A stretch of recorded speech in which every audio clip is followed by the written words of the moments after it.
பொன்முடி மாதிரி ஒரு அமைச்சரை வைத்துக்கொண்டு பெண்களின் வாக்கை அவர்கள் எப்படி எதிர்பார்ப்பார்கள்? இரண்டாவது இடத்துக்கு விஜய் வரலாம், ஆச்சரியப்படுவதற்கு இல்லை.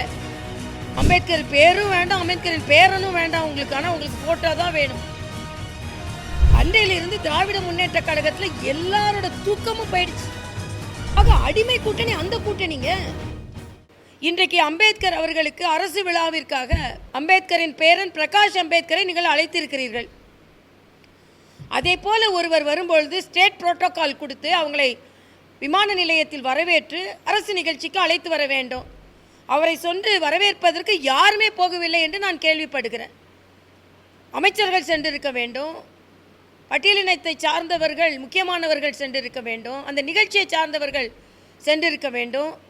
ஆக யாருமே செய்யாமல் அவரே கார் எடுத்துகிட்டு வந்து அவரே தங்குற இடத்துல தங்கிட்டு அரசு விழாவுக்கு உங்களுக்கு ஃபோட்டோ ஷூட்டுக்கு மட்டும் அம்பேத்கர் அவர்கள் பேரனை நாங்கள் கூப்பிட்டு விட்டோம் அப்படின்னு பேசணும்.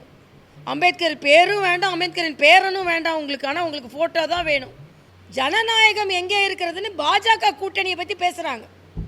அண்ணன் வைகோ கேட்குறாரு, மரியாதைக்குரிய அமித்ஷா அவர்கள் பேசினார், ஏன் அண்ணன் இபிஎஸ் பேசலை? ஏங்க மரியாதைக்குரிய அமித்ஷா அவர்களோட ப்ரெஸ் மீட்டு, நாங்கள் அதுக்காக வீட்டுக்கு போய் ஜனநாயக முறைப்படி நாங்கள் எல்லாம் ஒரு கூட்டணி வச்சா கூட நாங்கள் சமமாக பாவிப்போம் என்று சொன்னார்கள். அண்ணன் செல்வ பெருந்தகை துணை முதலமைச்சர்னு ஒருத்தர் போஸ்ட் ஓட்டிட்டாருங்க. அவர் மேலே இன்றைக்கி நடவடிக்கை எடுத்திருக்கிறார்கள். ஏன் நடவடிக்கை எடுக்கிறீங்க? அப்போ அடுத்த முறை இவர்கள் ஆட்சிக்கு வரமாட்டார்கள் என்பது ஒன்று உறுதி. இன்னொன்று, இவர்கள் கூட்டணி ஆட்சிக்கு இவர்கள் எந்த விதத்திலும் ஜனநாயக ரீதியாக ஒத்துக்கொள்ள மாட்டார்கள். ஏன் அது ஒரு தொண்டர் வந்து இப்போவே கூட்டணி ஆட்சியில் அவங்களுக்கு இடம் கொடுக்கணும்? ஏன் ஒரு தொண்டருக்கு உரிமை இல்லையா? அப்போ நீங்கள் உங்கள் மீதே நம்பிக்கை இல்லை, நிச்சயமாக நம்ம வரமாட்டோம், அதில் என்ன துணை முதலமைச்சர் ஏன் போஸ்ட் ஒட்டிக்கிட்டு, அதனால் இப்போவே நாம் வந்து அதற்கான நடவடிக்கை எடுத்துகிறோன்னு உங்களுக்கு தோணுது.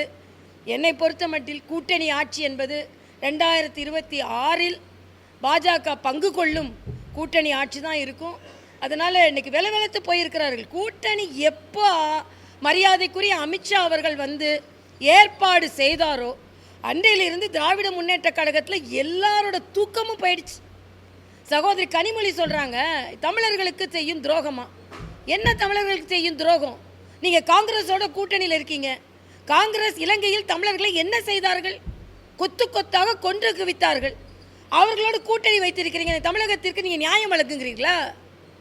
ஆக நீங்கள் அமைத்திருப்பது தான் பொருந்தாத கூட்டணி, அதிகாரத்தை பயன்படுத்துகின்ற கூட்டணி. பாஜக அமைத்திருப்பது மக்கள் நல கூட்டணி. நிச்சயமாக இதில் தம்பி விஜய் வேற இடையில இன்னும் ஃபீல்டுக்கு வரலை, இன்னும் எந்த உறுதிப்படுத்தலை. அதில் அவருக்கும் திமுகவுக்கும் தான் போட்டியாம். ஆமாம், 2வது இடத்துக்கு வர்றதுக்கு விஜய்க்கும் திமுகவுக்கான போட்டி வரலாம். 2வது இடத்துக்கு விஜய் வரலாம், ஆச்சரியப்படுவதற்கு இல்லை. ஏன்னா நாங்கள் முதலிடத்தில் வருவோம் என்பதில் எந்தவித சந்தேகமும் இல்லை. என்றால் மக்கள் கொதித்து போயிருக்கிறார்கள். பெண்களுக்கு எதிரான பாலியல் குற்றங்கள் அதிகரித்திருக்கிறது.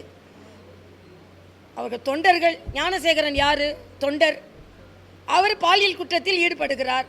அவர்கள் அமைச்சர் பெண்களை பற்றி மோசமாக பேசுகிறார்கள். பின் பெண்கள் ஓட்டு ஒரு ஓட்டு இவங்களுக்கு கிடைக்காது. அதற்கு பின் பட்டியலின மக்கள் ஒரு ஜோதியை கூட அங்கே அனுமதிக்க மறுக்கிறாங்க. பட்டியலின மக்கள் ஏன்னா வேங்கை வயலில் நியாயம் கிடைக்கல, அதனால் பட்டியலின மக்களோட ஓட்டு உங்களுக்கு கிடைக்காது. திராவிட முன்னேற்ற கழகம் எந்த சந்தர்ப்பவாதத்தில் காங்கிரஸோடு கூட்டணி வைத்தார்கள்?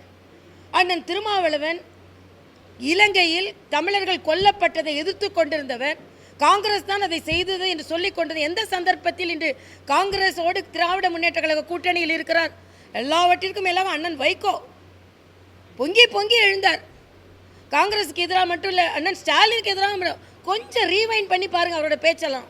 எந்த சந்தர்ப்பத்தில் வைகோ இன்று காங்கிரஸ் பங்கெடுத்து கொண்டிருக்கின்ற கூட்டணியில் அவர் ஈடுபட்டு இருக்கிறார், கலந்து கொண்டிருக்கிறார்? கம்யூனிஸ்ட் இன்னைக்கு வந்து தொழிற்சாலைகளுக்கு எதிராக தொழிலாளர்களுக்கு எதிராக இருக்கிறார்கள் என்று அவர்கள் சாம்சங் தொழிலாளர்களுக்கு எதிராக இருக்கிறார்கள் என்று சொல்லிக் கொண்டிருந்தார்கள்.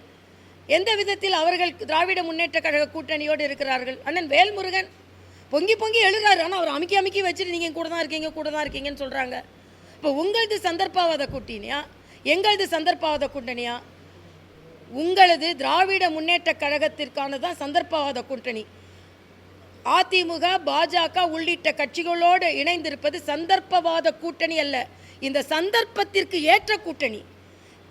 திராவிட முன்னேற்ற கழகம் தோற்கடிக்கப்பட வேண்டும் என்பது இன்றைய சந்தர்ப்பம். இந்த சந்தர்ப்பத்திற்கு ஏற்ற கூட்டணியை தவிர சந்தர்ப்பவாத கூட்டணி அல்ல. யார் அண்ணன் எடப்பாடி கூட உட்கார்ந்துருந்தாப்பா? யாரானு உட்கார்ந்துருந்தீங்களா? போய் சொன்னதை கேட்டிங்களா? எங்கள் கட்சியில் அமைப்பு தேர்தல் நடந்து முடிந்திருக்கிறது என்று எல்லாருக்கும் தெரியும். அமைப்பு தேர்தல் நடந்து முடிந்தால் மாநில தலைவர் தேர்ந்தெடுக்கப்படுவார் என்று எல்லாருக்கும் தெரியும். கட்சி எந்தெந்த வேலையை யார் யாருக்கு கொடுக்க வேண்டும் என்று கட்சிக்கு தெரியும். ஆக மரியாதைக்குரிய அமித்ஷா அவர்கள் மிக தெளிவாக சொல்லிவிட்டார்கள். இங்கே மாநில தலைவர் மாற்றப்பட்டிருக்கிறார். அதே தவிர சுறுசுறுப்பாக கட்சிக்காக கடுமையாக உழைத்த தம்பி அண்ணாமலை அவர்களுக்கு தேசிய பங்கெடுப்பில் அவர்களுக்கு பங்கு இருக்கிறது என்று சொல்லிவிட்டார்கள். எங்கள் கட்சி தேசிய கட்சி.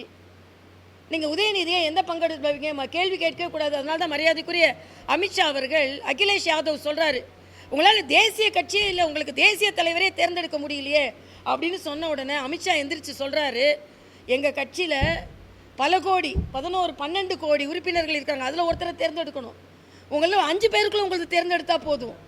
அதே மாதிரி உங்களில் தேர்ந்தெடுத்து 25 வருஷத்துக்கு ஒரு அமைச்சர் தலைவர் இருப்பீங்க, 3 வருஷத்துக்கு ஒரு தலைவரை தேர்ந்தெடுக்கணும். அதனால் ஜனநாயக முறைப்படி நடைபெறும் கட்சி எங்கள் கட்சி. ஜனநாயக முறைப்படி தேர்தல் நடைபெற்று இருக்கிறது. ஜனநாயக முறைப்படி தலைவர் தேர்ந்தெடுக்கப்பட்டிருக்கிறார். முதல்ல தம்பி தலைமை தாங்கினார். என்னை பொறுத்த வரைக்கும் அண்ணன் தலைமை தாங்குகிறார்.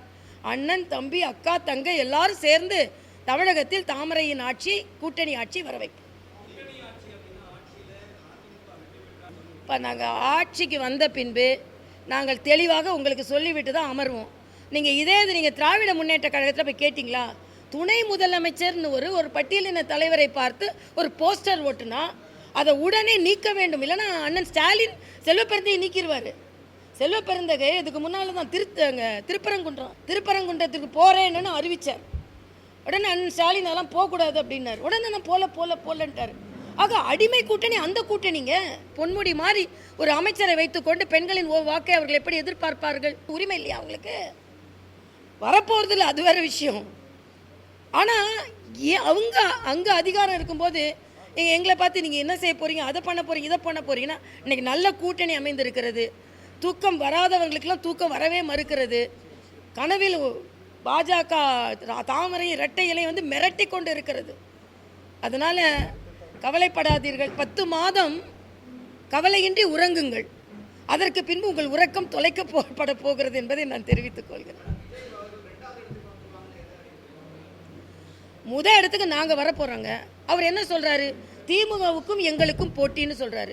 திமுக 2வது இடத்துக்கு தான் வரப்போகிறாங்க. ஏன்னா இன்றைக்கி மக்கள் விரோத ஆட்சி. ஒரு பொன்முடி மாதிரி ஒரு அமைச்சரை வைத்துக்கொண்டு பெண்களின் வாக்கை அவர்கள் எப்படி எதிர்பார்ப்பார்கள்? ஆக எங்களுக்கும் அவருக்கும் போட்டின்னு சொல்கிறாரு தம்பி விஜய். அப்போ அது அவங்க 2வது இடத்துக்கு தான் போட்டி. முதல் இடத்துக்கு நாங்கள் வந்துடுவோம். இது எழுதி வைத்துக் கொள்ளுங்கள். இன்று தமிழ் புத்தாண்டு என்று சொல்கிறேன். பாஜக கூட்டணி ஆட்சியில் பங்கெடுக்கும். 2026 எங்களுக்கான ஆட்சி.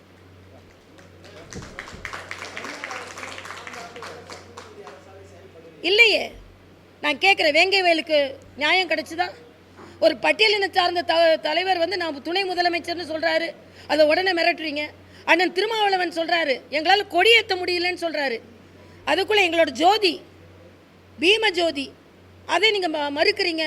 யார் பேரில் ஜோதியை கொண்டு போகிறோம்? வேங்கை வயலில் 4 வருஷத்துக்கு மேலே 3 வருடத்திற்கு மேலே நியாயம் கிடைக்கல.